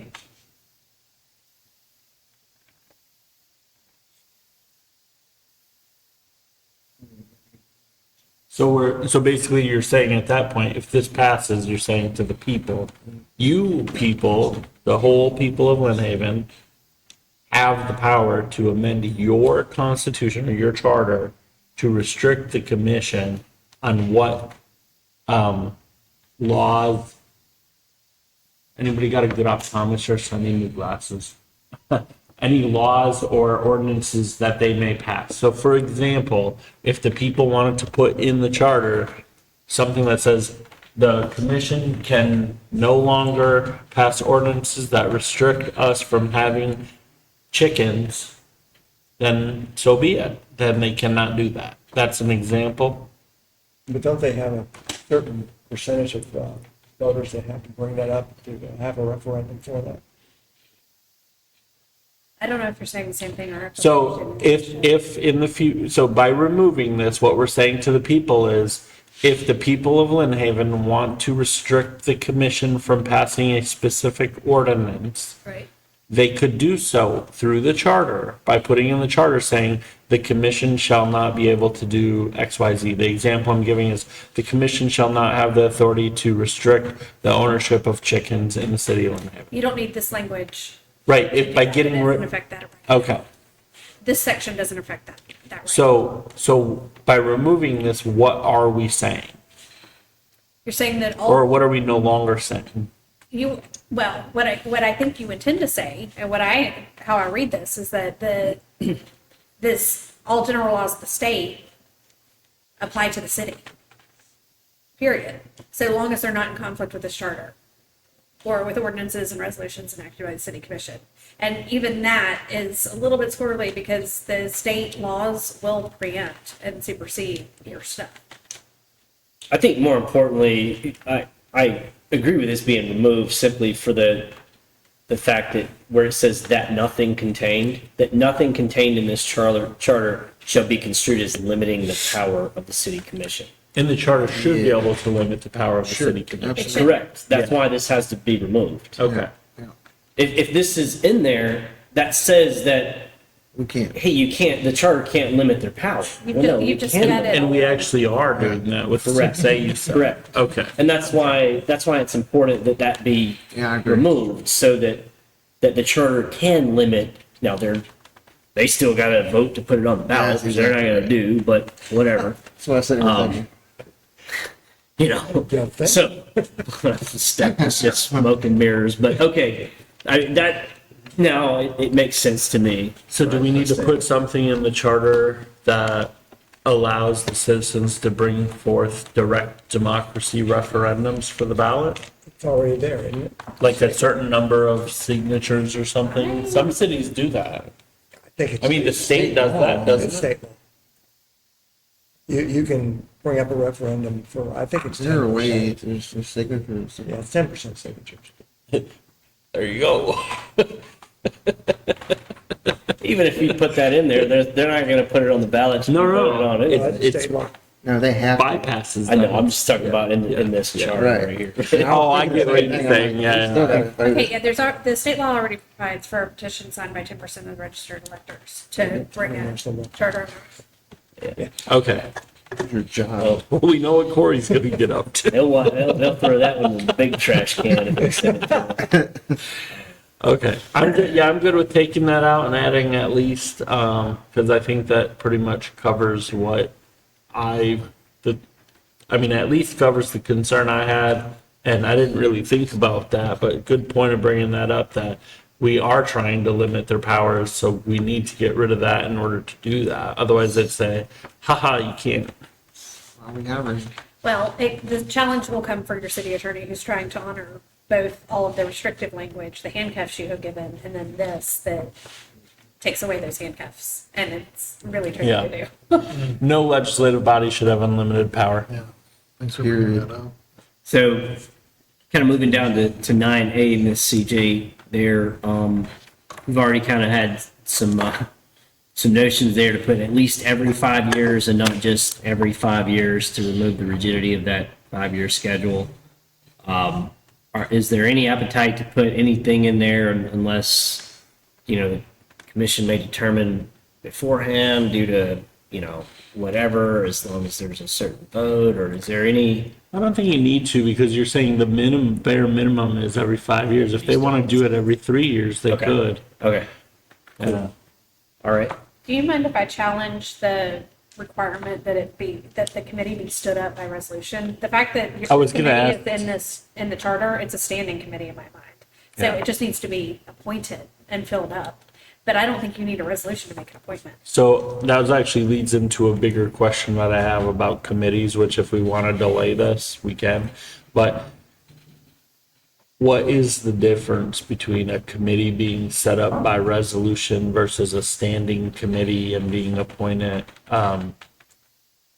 Like, Depends. To me, a standing committee is one that is meant to be, that has more permanence, and it's sort of, it always exists and It members always may exists. rotate in and out. and Like some like of the committees, planning I feel committee? like, that have been stood up, were only for a certain period of time. Like the debt review committee was temporary, but now we have basically a permanent financial review committee that took its place. We have the charter committee, which I think is meant to be enduring and just periodically happening. Yeah. Is that, so is resolution needed? I don't think by resolution, because at this point, the charter has codified your existence. And so the resolution affects who gets appointed. Here are the 5 people who shall serve on this committee. And I don't think a resolution is, I don't legally, I Are don't think any a other- resolution is necessary to make an appointment. Are any other committees required a resolution? No, resolutions are usually used to say, here's the purpose of the committee, here's how it shall be composed, here's the criteria for when they meet, you know, how they elect officers, how long they're gonna last, when they sunset, stuff like that. The resolution sort of sets out the rules of the game. Is there, and I know, I think that there is, but is there a list of all of our committees in the charter? No, And there shouldn't be, or there I don't should think be? that's appropriate, no. I think it's appropriate for your code, so that everybody can. But it's sort of appropriate for confirm this who we committee got. to exist because Okay. it's, The yeah. charter. Okay. So you basically just strike out, what? But I don't know that the existence of a charter review committee has to be in the charter to be permanent. It could be Right. a permanent committee stood up with the code. You just take out. But do you lose the fact that they have to use citizen appointments if you do that? Because what I don't want to see is, I don't want to see a future commission's like, well, we're reviewing the charter. We don't need citizens involved. You can trust us. You elected us, maybe. By resolution, to me, is just the procedural method in which it's accomplished. So if they say, I make a motion to appoint these 5 people, I have to say, oh, wait, stop. Thank you for your motion. I've got to bring it back as a resolution because the charter says so. Okay. To me, that's the significance of it. Dude, I can't remember when I was in the surtax oversight, I want to say that there was an ordinance. There should have been a That kind of- resolution that established the need for the committee, the Yes. composition of the committee, the term of the committee, and Okay. the roles of the committee. There we go. So that's kind of where that's what I remembered reading. So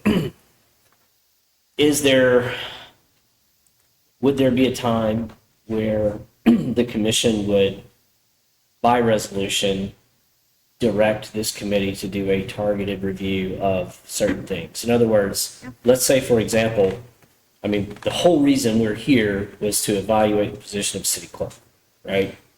We weren't cornered into a spot to say, hey, you can only look at this. They just stood up the committee for a charter review. We chose within the committee to review the charter in its entirety. It So, did 2 things. It was specifically for the purpose of the city clerk and Okay. generally to allow you to do. okay, yes, thank you. Overview. Could they restrict you and not let you do the entire thing? Does this say that the entire thing has to be reviewed every 5 years? No. This says that they're reviewed Shall by be a committee reviewed. every 5 years. Well, it just says the charter. It doesn't say like, does Shall it be it, does it reviewed by imply the entirety? legally that it's the entire charter? To me, it does, Okay, yeah. so if they said, let's say 2 years from now, they're like, hey, can you guys look at section 18? And that's all they look at. But that doesn't constitute the entire charter review, so the clock's still ticking toward that 5 years then, right? Mm-hmm. Yeah, okay, So that wouldn't reset the 5-year clock. Not- right, not because you by didn't mine. review the entire charter. Right. Okay. Gotcha. In the parallel universe, like the city has to review its comp plan every 7 years. You have to do an evaluation, year report. You're I can't remember offhand what the year But they stands for. could but it's modify a annual small report. section of it in between. You can absolutely touch it sooner than every 7 years, but every 7 years you have to certify to the state that you've read through the whole thing, and you either are going to make changes or you're not. And to me, it's parallel. It's not. Gotcha. You got to do it, and it's 7 years from the date of your last review. I think, and I don't want to be premature, but I think maybe we're probably at a good stopping point with 9. It's up to you guys. We're coming up on the 2-hour mark. We kind of want to stop with 9 and finalize that maybe next meeting in addition to, I guess I would ask, do you guys anticipate a lot of changes beyond what we've just talked about? I mean, is it something that the next meeting, considering that Nina may be here, that we can hear from her Sure. and revisit 9 after she departs? yeah, absolutely. That's fine. And we can, Mr. Harrell. Thanks, Harold. We can definitely massage the agenda, for next order. meeting, the order, whatever. I don't foresee 9 taking that much of a time. No. So if everybody's okay with it, we'll kind of table the remainder of 9 for next meeting and move on to item number 6, which is public comments. Still have to that? Might have. There are no public comments. So Ms. CJ and Mr. Lightfoot, how are we looking for next meeting? So the next one was on the calendar that we had talked about for the 27th. I will not be here. I will be at the Florida City Managers Conference, but Ms. Hodges will sit in. I have not heard back from Ms. Ward yet. She is out of the office to confirm for the next meeting, but we'll let you know prior. Okay. So it sounds like the 27th then is still on and we're set for 5:15. Tentatively planning for section 9 and 10 with Ms. Ward tentatively showing up for a presentation. Are there any other items that I'm sorry, the ballot language, the resolution for section 8, Ms. Myers? I've got it on my list. Okay, so we'll cover the ballot language for, or the ballot language / resolution for section 8, finalize section 9, and then begin review of section 10 with Ms. Ward's tentative presentation. Can we set our June meeting dates? Or would you be okay with setting the June meeting dates? Do we have enough fidelity on the calendar? The default would be the 10th and the 24th.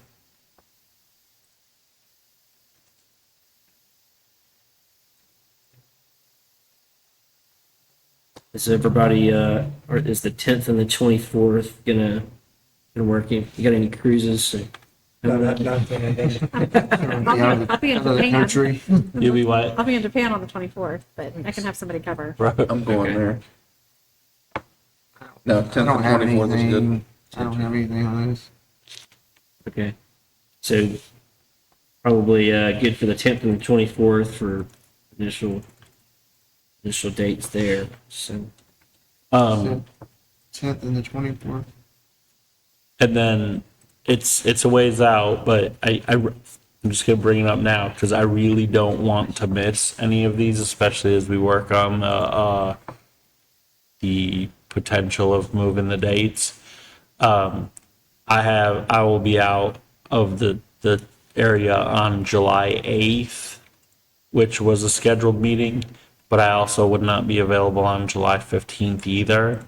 Now, the nice thing is we have 3 other Wednesdays in July to consider.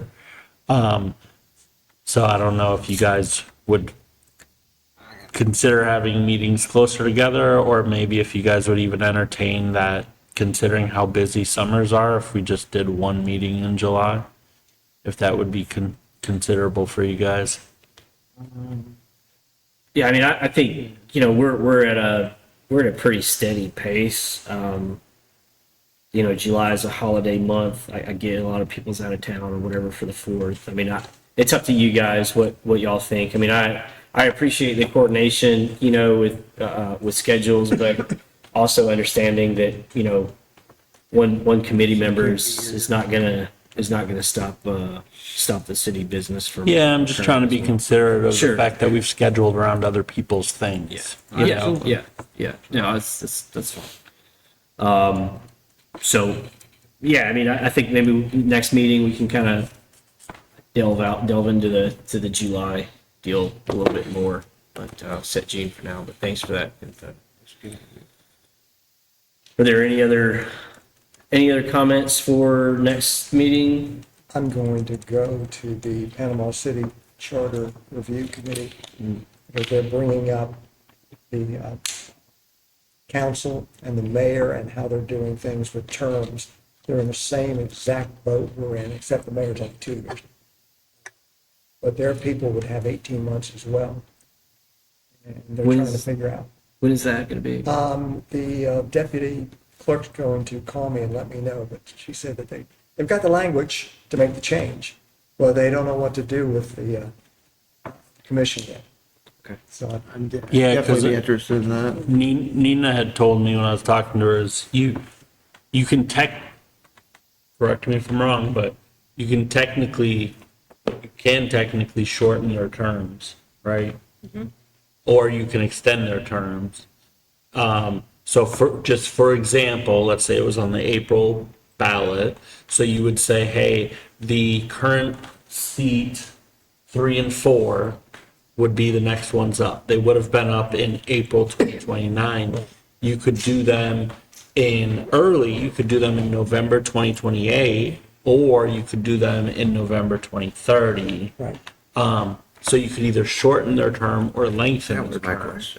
And then the ones that get elected in April, you would do the same thing would happen is either they would have a shorter term of like 3.5 years, or they would have a longer term of almost 5.5 years. Yes, I wanted to see what the. Yeah, I'd be the curious if you argument- can bring back, I try to read their minutes and see what they're up to as well. They do their meetings a lot differently than we do. They have a lot more staff involved and they task staff with a lot more than we do. It's Panama City, So- they start with a prayer, which they need one. So, If you could, yeah, I'd be curious to see what they come up with, if you could give a kind of summary on that. We don't. Thank you. well, we don't need a prayer. All right, so moving on to the last item, which is adjourn. Thank you, guys.